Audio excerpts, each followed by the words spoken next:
I did not prepare for this show, but I'm here. I wanted to just go live, and craziness is going on. Tom Brady has returned to the NFL in I mean, honestly, I don't think I saw that coming. I think that I was pretty in on the fact that he was retired. You know, I didn't think he would go back on his word. Well, we already have 6 live viewers on the YouTube. So, yeah. Hey, what's up?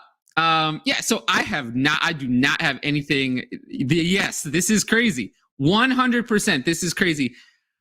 You know, I just didn't anticipate, and I'll read his statement because I just want to get it live as soon as possible. I was here, was home. You know, I was just kind of doing whatever. His statement is from Brady.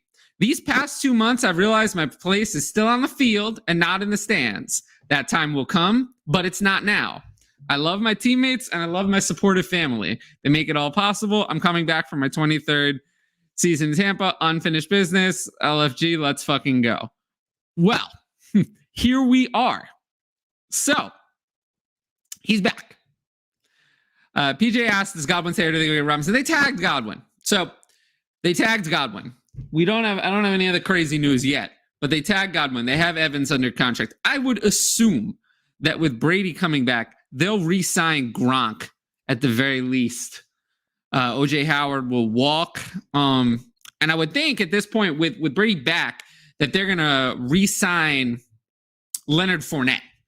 Leonard Fournette, you know, if he re-signs with the Bucs, if he doesn't, then this doesn't affect him. But if he does, his value is going to go up. I mean, if Leonard Fournette re-signs with the Bucs, I would rather have Leonard Fournette over in Dynasty over Ezekiel Elliott, over Aaron Jones, you know, over those kind of players, over Miles Sanders. I would rather have him over those players because I know that Fournette is going to give me RB1 production next year if he stays healthy. If Ezekiel Elliott isn't going to give me any RB1 production, you're lucky if he gives you RB2. Aaron Jones, I mean, older than Fournette, same problem. He's in a committee. So if Fournette stays, I'm going to be very interested in Dynasty. I just assumed with either it was going to be in Tampa with a quarterback I didn't like, or it was going to be somewhere else in a much worse situation. But Fournette, if he stays, is the big winner. Obviously, okay, who am I trying to buy, sell with this news? So we're talking about Fournette. Kind of hard to speculate on Fournette. The tampering period is tomorrow. I'm going to be live on this channel at 3 o'clock, 3 p.m. Eastern. I'll be live with Ryan. We already have 3 hours of the legal tampering period done. But, you know, hope maybe by then we'll know where Leonard Fournette is or isn't. But anyway, back to this question. Who are you trying to buy or sell with this news? Let me think about that. Look, I've been saying to buy Chris Godwin the whole time. Now it's too late. Now it's too late, you know? It's too late for that. So at this point, maybe Chris Godwin's probably a hold. Mike Evans is not really someone I'm looking at buying, but if you did buy him, and bought the dip, you're being paid off for it now. Tyler, I don't know what you mean. Tyler Johnson. Yeah, Fournette would be the big one I'm trying to buy. Maybe Gronk.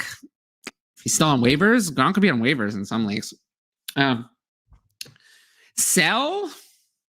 Maybe this is the time to get out from Mike Evans if you can get a haul. I've been saying sell Mike Evans forever.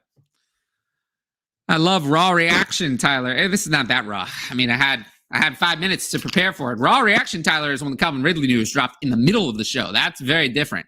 I had a little bit of time to think about what I was going to say before we got on this one. But yeah, I'll stay on topic. There's a lot of news today. Ertz signed his contract. Gallup. I won't talk about any of that. I just want to focus on the Bucs. Well, with Brady back, let's just focus on that. Brady's back. So Godwin and Evans are going to be probably low-end ones for me, depending on how healthy Godwin is. And then, you know, we'll see Gronk, Fournette. We'll see about the rest of it. I would assume, obviously, that since Brady hates Ronald Jones is as good as gone. And yeah, maybe there's a little bit of sleeper appeal for someone like Tyler Johnson, but I don't know. They could sign yet another wide receiver, I think, anyway. But yeah, what do you guys want to know? For me, I slotted Brady in Dynasty. I haven't done redraft rankings, but we'll talk about that later. Yeah, why not go get Fournette? I mean, I think they should re-sign Fournette. He was great. Why not re-sign him? But we don't know. Fournette was great, so that means other teams could be interested. They could be interested. He might get a bigger offer elsewhere. I don't know. Is Fournette someone who's going to take the money or go back to Tampa? I'm honestly not sure. So we'll see. We'll find out tomorrow, I would say. Fournette, yeah, Edmonds fits perfect if they go get him. There are other running backs they could sign. If it's Fournette, we know that worked. So I would be very in on Fournette. Another running back, I might like him, but I would be more skeptical than someone we know it already worked. So yeah, I slotted Brady in at a quarterback 22 in Dynasty. Essentially, I have 21 quarterbacks in Superflex, not counting rookies. 21 quarterbacks that I think are worth something, with Zach Wilson being the last. And, Baker Mayfield being the first that I consider not worth something. So I slotted Brady right in between them, with behind Zach Wilson, but ahead of Baker Mayfield. So Baker Mayfield is going to give you, probably in the rest of his career, less startable games than Tom Brady will. I mean, Baker Mayfield is unusable. So, I would rather have Tom Brady in Dynasty over Baker Mayfield, who I don't want. And you never know. Tom Brady could play 2 more years. I mean, who knows?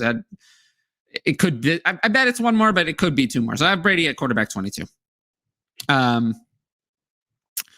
As for other things, a couple things. Kyle Trask, goodbye. This does give him another year to sit, but I just don't think they're ever going to go to Kyle Trask. I think what's going to happen now is I think they're going to have more time to prepare for it. This year, I think they were up in the air. Is Brady coming back? Is Brady not coming back? Et cetera, et cetera. Now I think what's going to happen is they know they have him for this year, and they know they're not going to have him next year. So they're going to prepare for that, and they're going to think about a succession plan, whoever that might be. But I think that I think Kyle Trask is more of a backup still. I don't see him ever being their starter. We'll see. So this also means that Deshaun Watson is not going to be traded to Tampa. That eliminates, essentially, Brady coming back has eliminated a quarterback opening. 1 quarterback opening is now gone. So what that means is that, the market has gotten a lot tighter. Essentially, if you start to run out of spots, Deshaun Watson, I would say, is at this point probably going to the Panthers. Jameis Winston is probably going back to the Saints. And Jimmy Garoppolo is probably being traded to the Steelers, if I had to guess. But then you have no quarterback spots really open anywhere. So you have the Colts. So this increases the odds that someone like Mitchell Trubisky gets left out in the cold. And, Marcus Mariota is not getting a chance. You just push everyone down. Like if I thought there was a 70% chance that Mitch would start week 1, now it's more like 55. If I thought there was it was 50-50 on Teddy Bridgewater getting a bridge job, now it's probably 30-70 against him. That kind of thing. So, the market just got squeezed. And I do think that the next domino to drop is going to be Deshaun Watson. I expect it to be to Carolina. And then the domino after that will be Jimmy Garoppolo. And that could be anywhere, probably Pittsburgh or Indianapolis. So yeah, we'll just wait on that. And it also does kind of squeeze things for the rookies. There's 1 less spot. The odds that a rookie quarterback comes in and starts has just gone down. It's gone down. There's no way to argue that it's gone up. It's gone down. And, what do I think about Mitch going to the Giants and beating out Jones? It's not going to happen. I think he could go to the Giants, but he'll be backup. And then maybe he comes in if Jones falters, but he won't be the starter. And then Fournette coming back, yeah, I would think so. As of now, I would assume Fournette's coming back, but no point in speculating. We're going to know the answer tomorrow. But yeah, I do think that we'll see. The Deshaun Watson domino is the next big, live during the show. The Vikings are signing, and I always thought that this was a given that, there's no way he would be leaving. Vikings are signing quarterback Kirk Cousins to a 1-year, $35 million fully guaranteed extension that's probably going to smooth out his cap hit a little bit. So any idea that Kirk Cousins was going anywhere, you can take that off the table. He's not going anywhere. So yeah, quarterback spot's starting to dry up, really. I would say the odds that a quarterback, someone is going to sign with the Giants to compete with Jones. That's kind of a spot. Someone, guys like Davis Mills have become a little less safe because someone might go there. There's one less spot. Someone might go there. So just keep that in mind. And we'll have to see how it all plays out. I would say, to me, the biggest winner, probably actually Mike Evans. I had no interest in Mike Evans before, and now I do again, somewhat. So he's probably the biggest winner, just because we don't know if Fournette and Gronk come back. If Fournette comes back, he would be the biggest winner, but that's still an if. And Godwin, now I would be in on buying if the price is still low. Some people are still skeptical of the injury. Other than that, yeah, teams that need a QB are actually kind of winners because there's just now one less team competing for them. So the price for Jimmy could be lower. Deshaun Watson will always be expensive, but the price for someone like Jimmy could be lower. So yeah, I do think that teams that need a quarterback are, potentially winners. And we'll have to see how this all plays out, for the rest of free agency. But honestly, I still can't believe that Tom Brady's actually back. Part of me is like, how did this happen, right? He retired and now he's back, and it's just kind of, it's kind of crazy, right? I mean, I don't think I expected the news to drop today, and teams that need a quarterback, I mean, not Tampa Bay anymore, but Seattle, the Lions, Pittsburgh, Carolina, Houston, the Giants. Yeah, those are the ones that I think could sign someone outside of Tampa, of course. But yeah, I mean, it's a little bit shocking, right? Yeah, I'm the man. Thank you. I appreciate that. I mean, I appreciate hearing that.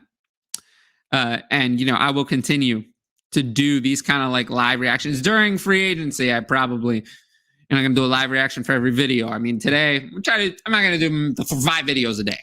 Today this was this video.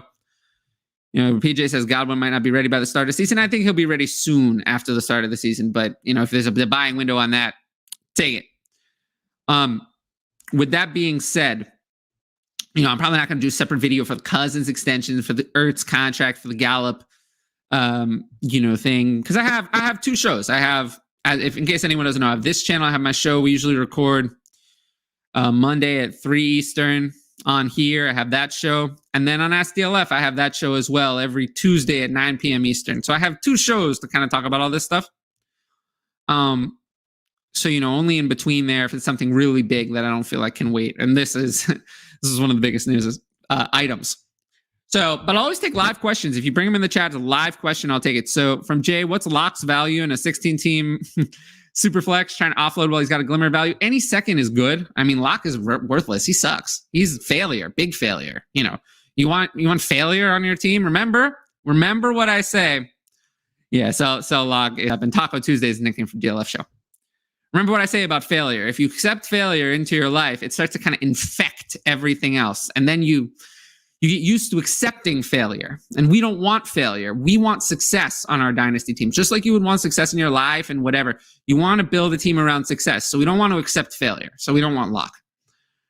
Yeah. Anyway, thanks everyone who came in live. I kind of last minute. So, appreciate everyone who watched. And I will see you guys tomorrow for a live broadcast at 3 p.m. Eastern covering free agency. If you're here, make sure you like and subscribe. Please, please, please, please like and subscribe the video. Leave a comment. That's what helps with the algorithm the most. After the video is over, leave a comment below.